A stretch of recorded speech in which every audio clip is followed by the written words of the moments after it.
महाराज परीक्षित मुनि के समक्ष पूर्ण शांत भाव से बैठ गए। दिव्य ज्ञान को समझने के लिए इसी प्रकार से विनम्रता पूर्वक जाना चाहिए।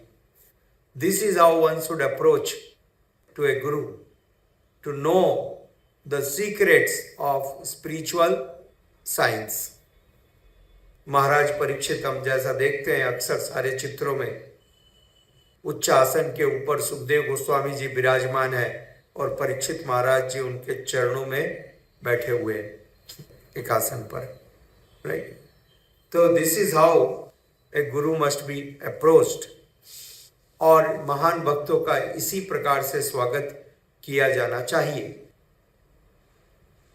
महाराज परीक्षित अब 7 दिनों में भगवत धाम में प्रवेश करने की पद्धति सीखने वाले थे।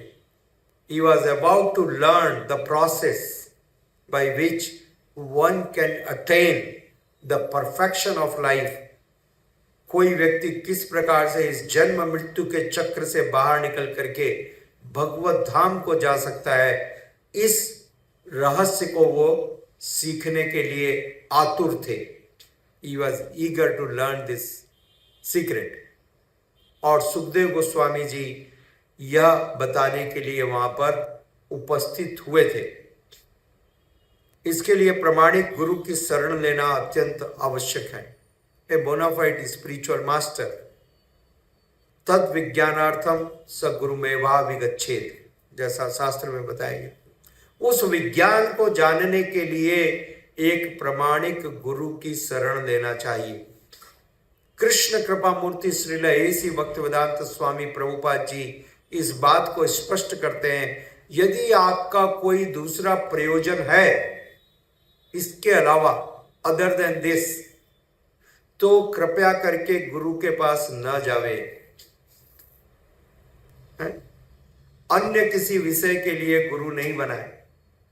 गुरु इसका यह कार्य नहीं है कि आपको बतलाए कब दुकान का इनॉग्रेशन करो, कहां पर तुम्हारी बेटी का विवाह होगा, कब तुम्हारा भाग्योदय होगा, धन की वर्षा होगी, राइट। ये सब गुरु का कोई विषय नहीं है। प्रमाणिक गुरु इन बातों की कभी चर्चा नहीं करते। They don't entertain, okay. They will always be focused and they will always encourage you to surrender completely to the Supreme Lord. यह है उनका लक्षण। तो हम जब आज के समय में देखते हैं तो देखते हैं 99.9% तथाकथित गुरु सिर्फ इन समस्याओं का समाधान सुझाने में लगे हुए हैं। कैसे शरीर से आप युवा रहेंगे, जवान बने रहेंगे, धन की प्राप्ति करेंगे, समाज में प्रतिष्ठा और बहुत ही शोहरत मिलेगी। These are all not the subjects of a bona fide गुरु। इसलिए श्रील प्रभुपाद जी लिखते हैं, जब तक जीवन की समस्याओं का निदान जानने की इच्छा न हो, गुरु के पास जाने की आवश्यकता नहीं होती। Until unless one is really sincere and seeking the divine knowledge, there is no need to approach a bona fide guru. गुरु के पास जाना है उस रहस्य को जानने के लिए और विनम्र होकर के। आगे श्रील प्रभुपाद जी लिखते हैं, गुरु कोई सजाने की वस्तु नहीं है। जैसे आपने घर में बहुत सारे चीजों को डेकोरेशन के लिए रखा है, सजा के रखा है, एक जगह श्रील प्रभुपाद जी कहते हैं कि आपने घर में गुलदस्ता रखा है। लोग गुलदस्ता रखते हैं कि इससे आकर्षण बढ़ेगा, फ्लावर बेस, राइट।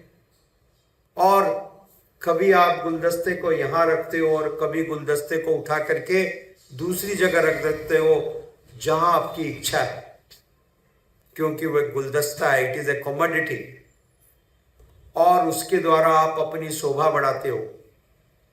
तो गुरु इस प्रकार की कोई वस्तु नहीं है।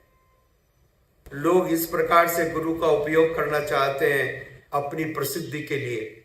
हाँ, मेरा भी एक गुरु है और मेरे गुरु इतने बड़े हैं, परंतु देखो मैं उनसे भी बड़ा हूं, मैं गुरु को आज्ञा देता हूं, मैं उनसे भी बड़ा हूं। ये वाली कथा सुनाइए और अब बंद कीजिए, अब चालू कीजिए, इस प्रकार से कीजिए और ये मत कीजिए। ये सारा निर्देशन मेरा है। तो वास्तविक रूप से प्रामाणिक गुरु इस प्रकार की कोई परिस्थिति को स्वीकार नहीं करते। They never do that. They know, they guide. Srila Prabhupada ji ने कहा गुरु भारी, गुरु का मतलब गुरुत्व। गुरु सबसे भारी होता है, जो हल्का है वो गुरु नहीं है। जो हल्का है वो गुरु नहीं है। तो लोग इस प्रकार से हल्के फुल्के को लेकर के अपना जीवन व्यर्थ कर रहे हैं। यह प्रामाणिक गुरु का लक्षण नहीं है। इसलिए गुरु की सारी योग्यताएं श्रील सुखदेव गोस्वामी में पूर्ण रूप से थी। गुरु एवं शिष्य दोनों ने ही श्रीमद् भागवत द्वारा पूर्णता को प्राप्त किया। गुरु ने श्रीमद् भागवतम की कथा करके जीवन को पूर्ण किया और शिष्य ने उस कथा का श्रवण करके जीवन की पूर्णता को प्राप्त की। बोथ दीज पर्सनालिटीज, एक कीर्तन कर रहे थे और दूसरे श्रवण कर रहे थे। राइट? तो यही पद्धति है।